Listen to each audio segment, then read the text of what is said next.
It's a royal blue institution. It's an exclusive club of the finest Evertonians.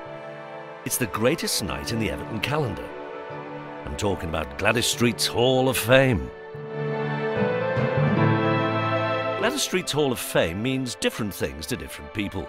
Some Evertonians associate the name with Peter King's grotesque caricatures. Other Evertonians associate the name with intoxicating celebrations which pay tribute to the club's golden history and the men who made it. These annual events provided a previously unknown opportunity for the fans to interact with their heroes. More than anything, all Evertonians should associate GWLADYS Street's Hall of Fame with the names of its members, dating back to the days of St Domingo and their contributions to the welfare of Merseyside's first club. The Hall of Fame started as a modest concept. Over a decade ago, an independent panel composed of players, journalists, shareholders, season ticket holders, plus a couple of rabid blues, painstakingly assessed the abilities and accomplishments of the candidates during their careers at Everton. David France has now elected to bring down the curtain on the greatest night in the Everton calendar, leaving so many misty-eyed memories.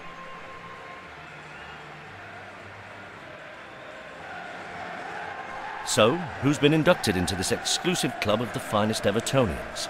The members of the Hall of Fame, who number fewer than one per year of the grand old club's illustrious history, are presented now.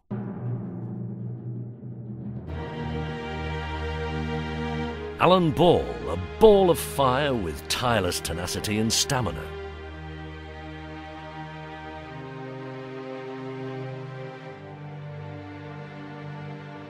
Walter Abbott, a midfield powerhouse known as the Beast of Walton on the Hill. Billy Barber, an uncomplicated England defender and an early exponent of hoofball. Dr. James Baxter put his hands deep into his pockets to fund the exodus to Mere Green. John Bell, an outrageously gifted entertainer who'd been the incandescent beacon of Scottish football. Stan Bentham, a midfield grafter whose unselfish toil was rewarded with a championship medal. Arthur Berry, an amateur international who won 2 Olympic gold medals for Great Britain. Billy Bingham, a veteran winger respected as a master of football and exalted as the pride of Ulster. Tommy Booth, led by example as an inspiring captain and an intimidating defender. Wally Boys, a skillful winger whose eye-catching pitchcraft helped to capture the league title in 1939. Richard Boyle, a resolute rearguard who captained the club to 2 English Cup final defeats. Paul Bracewell, a midfield cog in a highly tuned championship-winning engine. Frank Brettle, a founding father and member of the original management committee. Cliff Britton, a football virtuoso whose performances were underpinned by a flawless passing technique. Sir Philip Carter, an accomplished chairman in the 80s. Harry Catterick, a shrewd dealmaker and a strict disciplinarian who managed 2 title-winning teams. Edgar Chadwick, a shining England star who was one of the first household names of Victorian football. Sam Chedzoy, a talented and innovative footballer whose illustrious career spanned World War I. Joe Clennell, a savvy striker who developed into a wartime goal machine. Bobby Collins, a pocket dynamo heralded as the Little General. Billy Cook, a no-nonsense defender whose biting tackles helped to capture silverware in the 30s. Harry Cook, an ex-player who was widely acclaimed as the man with the blue magic sponge. Jackie Coulter, a crowd pleaser with sublime ball skills. Warnie Creswell, a calm and confident defender known as the Prince of Fullbacks. Ted Critchley, a speedy winger whose accurate crosses were the chief source of ammunition for Dixie Dean. Will Cuff, an unflagging chairman known widely as Mr. Everton, whose iron grip converted the club into a football power.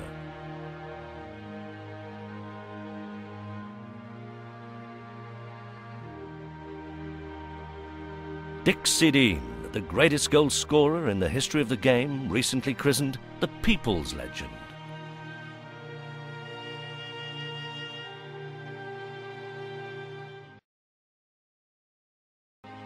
George Dobson, the club's first official professional footballer. John Douglas, a St. Domingo pioneer who featured in the club's first known fixture. Jimmy Dunn, a mercurial forward who was celebrated as one of Scotland's Wembley Wizards. Tommy Eglinton, an explosive winger whose speed of thought matched his speed of foot.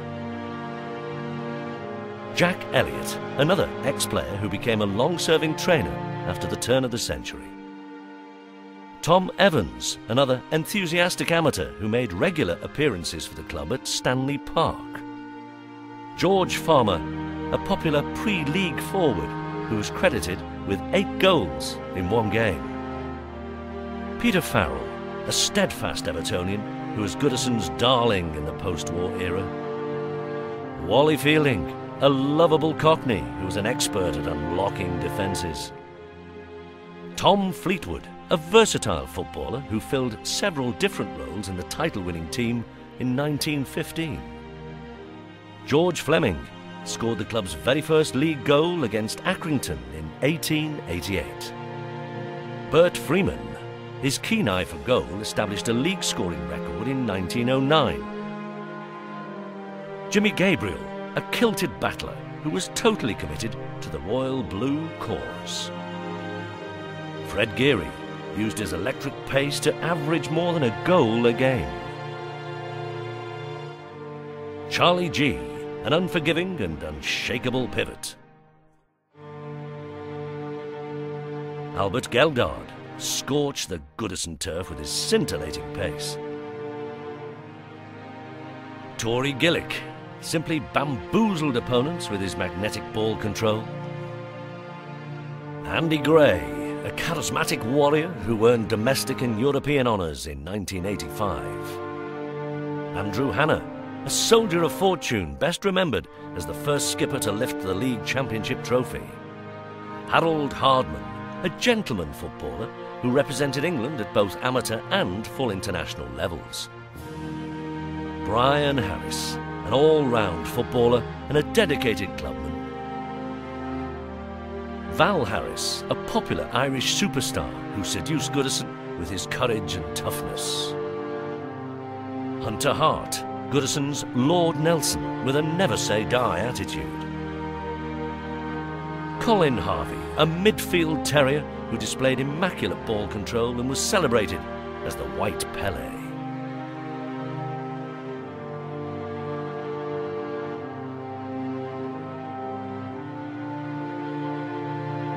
Adrian Heath was responsible for changing the club's fortunes in the 80s.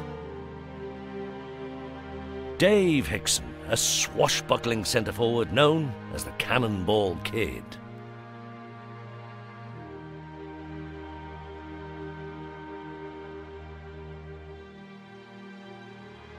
Mike Higgins played more pre-league games than any amateur or professional player. Johnny Holt, feared nationwide as the little devil of the English game. Barry Horn, a dog of war who was celebrated as a Premiership lifesaver in 1994. John Hurst, a cultured yet underrated defender who was also the club's first ever substitute. Jimmy Husband, an exciting young forward with a passion for long, mazy runs through even the tightest defence. Bobby Irvine, another sublime dribbler and among the most gifted attacking players of his generation. Frank Jeffries, famed for his deft touches and was a key member of the triumphant team of 1915. Tommy Johnson, the productive yet unassuming foil for Dixie Dean. T.E. Jones, respected for his impeccable sportsmanship and sense of fair play. T.G. Jones, a sophisticated centre-half known as the Prince of Wales. Howard Kendall, the player, possessed a textbook tackling technique and was a member of the Holy Trinity. Howard Kendall, the manager, the mastermind behind the harvest of silverware in the 1980s.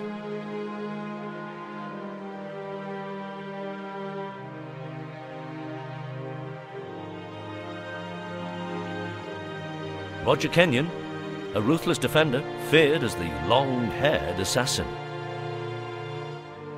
Andy King, an enthusiastic terrier with audacious skills. Brian LeBone, respected as the last Corinthian and a royal blue icon.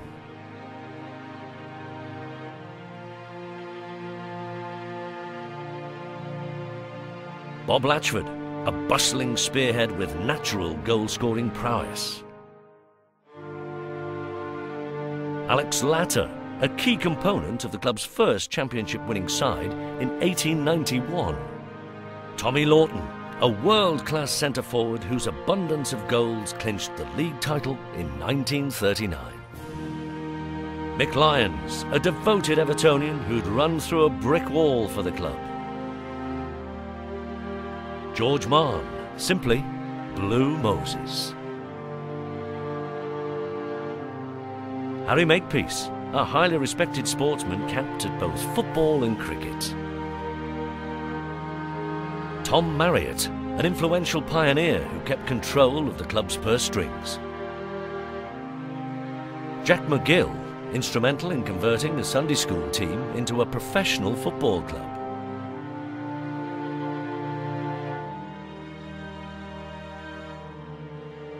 Duncan Mackenzie, a footballing magician with an eye-catching repertoire. Joe Mercer, an England icon who exemplified the school of science. Alf Millward, ever present in the first championship-winning team in 1891. Sir John Moores, a footballing visionary and benefactor of these so-called Merseyside millionaires. Bob Morris, another original member of the embryonic club. John Morrissey, a winger with delicate skills which belied his muscleman physique. Derek Mountfield, a great central defender and an even greater blue nose. Alex Parker, one of the finest Scottish defenders of all time, who was blessed with expert ball-winning skills. Bobby Parker, the leading marksman of pre-World War I era. John Willie Parker was Dave Hickson's sidekick, whose sharp finishing made him a second division hero. Fred Pickering, one of the most prolific post-war strikers. Kevin Ratcliffe, a fast and uncompromising defender who was also the club's most successful captain.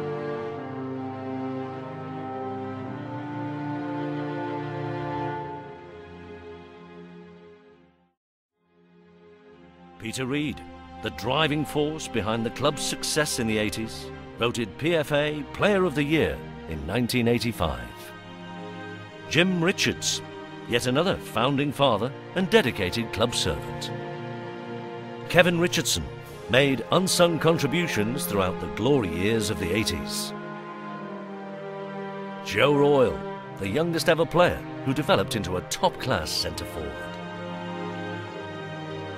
Ted Sager, the safe hands who served the club for 24 years. Alex Scott, an exciting winger who tore down the touchline at breakneck speed. Billy Scott, a custodian who was both brave and agile during the age of physical contact. Jimmy Settle, renowned for his glittering footwork, incisive passing and opportunistic goals. Graham Sharp, an outstanding striker who netted some truly spectacular goals. Jack Sharp, another star of both football and cricket. Kevin Sheedy, a dead ball specialist with a sweet left foot. Neville Southall, Everton's #1, who played more games for his club and country than any other.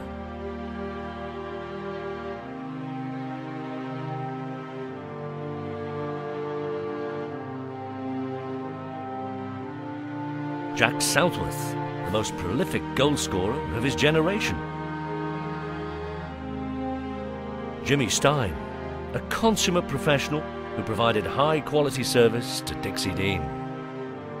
Trevor Stephen, a gifted and intelligent member of the successful teams in the 80s. Gary Stevens, a fleet-footed defender who graduated through the club's junior teams to star in the memorable side of the 80s. Alex Stevenson, a dazzling forward who possessed immaculate control. Jack Taylor, a Goodison icon and the first captain to lift the English Cup in 1906. Derek Temple, a Wembley hero who scored arguably the most celebrated goal in the club's history. Jock Thompson, an unselfish team player and a hard-tackling midfielder. Alec Troop, another talented winger who dispatched inch-perfect crosses towards Dixie Dean. Roy Vernon, a clinical finisher with electric acceleration and a venomous shot. Dave Watson, a formidable central defender who was the last Everton captain to lift a piece of silverware. Gordon Watson, a dedicated Evertonian who spent 64 years at Goodison. Gordon West lived up to his label as the most expensive keeper in the world. Tommy White made supersized contributions at the back and up front throughout the 30s. Alan Whittle, a young firecracker whose bag full of goals secured the league title in 1970. Ray Wilson, possibly the finest England fullback and certainly a World Cup winner. Sam Wolstenholme, one of the most polished halfbacks around the turn of the century. Tommy Wright, an unyielding fullback whose tackles and pace were a match for any forward. Sandy Young, a stylish centre-forward known for his exhilarating dribbling. Alex Young, arguably the most graceful footballer of all time, whose genius continues to be celebrated as the Golden Vision.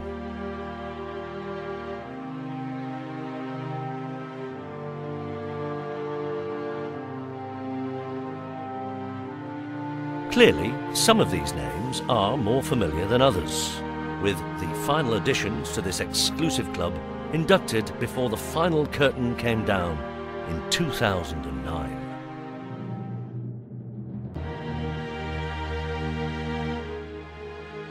Bill Kenwright, a blue blood brother with a genuine love for all things Everton, who invested in the club when no one else wanted to.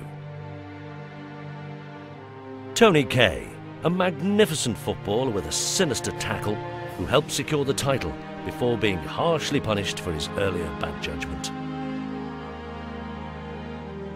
Alfred Wade turned out for both St Domingo and Everton in Stanley Park before serving as a club director. Graham Stewart, a diamond geezer for more than one heart-stopping occasion.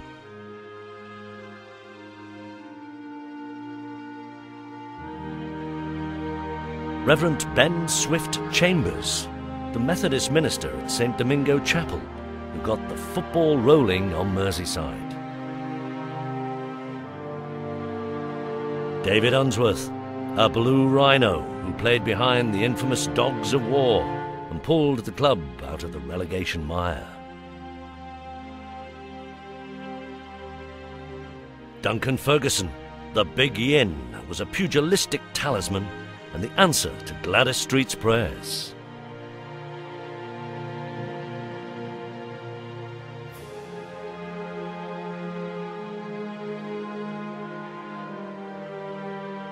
Many great footballers have been inducted, yet many fine players have missed out. There are too many to list. Invariably, some fans and former players have disagreed with the selections, and even more with the omissions. In fact, Gladys Street's high standards are no better reflected than in the qualifications of the much-loved footballers who've yet to be inducted.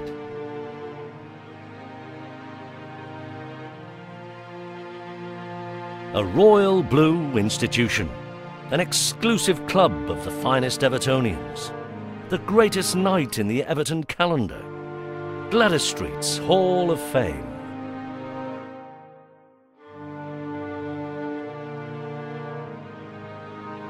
The roots of Everton Football Club run deep into the bedrock of the city of its birth. In fact, the first club on Merseyside boasts an unrivaled history in the top flight of the game, and not surprisingly, has woven a golden thread through the evolution of football. The Hall of Fame embraces the club's unparalleled heritage, which has served to link generations of fans. However, there are legions of men and women who deserve a special mention, the vast majority of whom have never played for the club. They are the generations and generations of Everton fans. After all, the fans are the football club. They're extra special. They always have been, and they always will be.